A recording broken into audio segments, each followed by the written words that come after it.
Magandang umaga po mga Kapuris Jungle. Ngayong araw ay pupuntahan natin ang gruto na inilagay sa gubat noong unang panahon pa. Sana masamahan ninyo ako hanggang sa huli.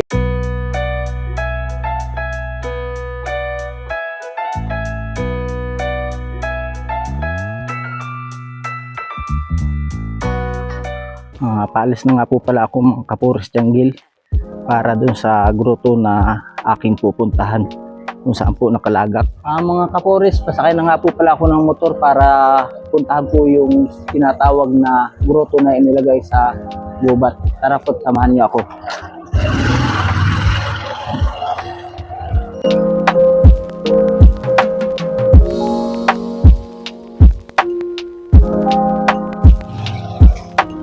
Medyo maliit na po pala ang daan dito mga Kapuris.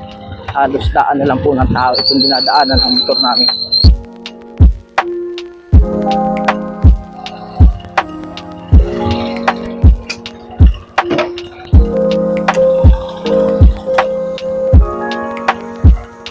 Time check nga po pala mga Kapuris Jungle, alas 10:20 na po nang makarating kami rito sa aming dapat lusungan para puntahan po yung grotto na sinasabi na nakalagay po sa gubat. Tara po't samahan nyo ako. Palusong na nga po pala ako mga Kapuris Jungle. Magandang umaga po kuya. Magandang umaga din po. Ano pong ating sir? Magtatanong lang po sana ako sir kung saan po yung grotto na sinasabing inilagay daw po sa gubat, yung grotto noong unang panahon. Ay, kwan po sir, pagka lalakad po kayo, bababa kayo dito kina Kuya Ili, mga kwan po yan, pag didiretsuhin ninyo, mga isang oras o kulang isang oras po yan. Kuya, maraming salamat po sa inyong ibinigay na impormasyon. Ano po, maraming salamat. Ito na nga po pala ako mga Kapuris sa medyo mas maliblib na po.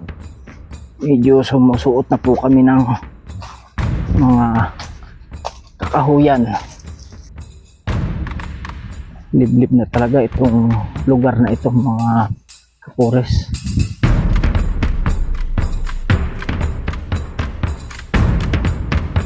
Patawid nga po pala ako mga Kapuris Jungle ng ilog para dun sa pupuntahan ko pong grotto. So mga Kapuris Jungle, tumatawid na po ako ng ilog para puntahan ko po yung grotto mga Kapuris. Nakakaahon na rin po ako mga Kapuris sa paglalakad sa tubig. Ito nga po pala yung daanan. Napakaganda po ng view na ito mga Kapuris. Oh.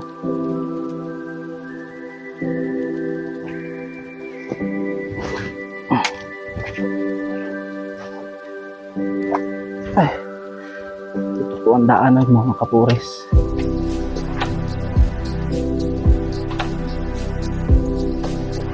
Papunta po dun sa gruto na sinasabi nila.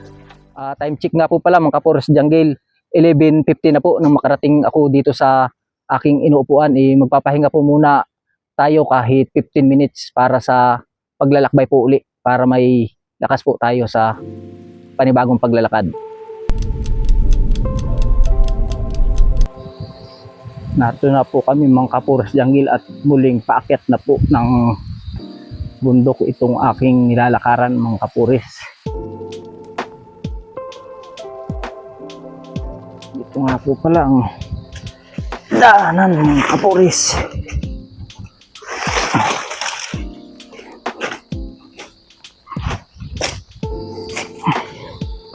Mga tipak po ng bato na dito mga Kapuris.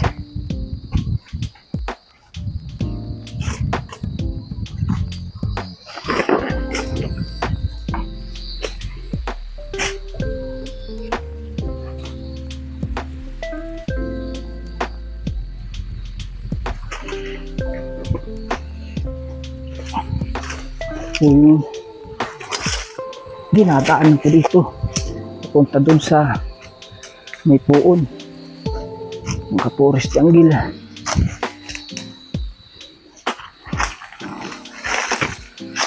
Baba na nga po pala ako mga Kapuris nitong inakyat kong batuhan.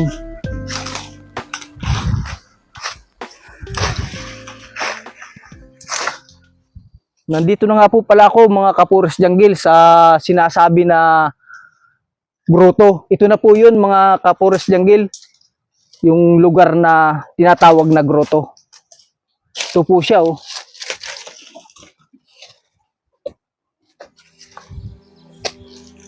At andito rin po mga Kapores Jungle yung poon na kanilang inilagay nung unang panahon pa daw po ito mga Kapores.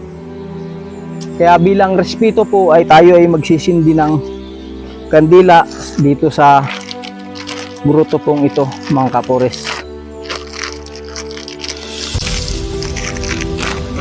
Magsisindi na nga po pala ako mga Kapores Jungle ng kandila bilang respeto po sa pagpunta ko rito sa naabandona na grotto pong ito. Kaya po nasabi kong naabandona itong grotong ito ay dahil po sa katagalan niya ay madalang na po yung tao na pumupunta sa ngayon dito, kundi po ay nagiging daanan lang po nila diyan sa baba itong lugar na ito mga Kapores. Mga Kapores, kanina po ay nagsindi tayo ng kandila, ngayon naman po ay mag-aalay tayo bilang respeto po dito sa pagpunta natin sa grotong ito mga Kapores.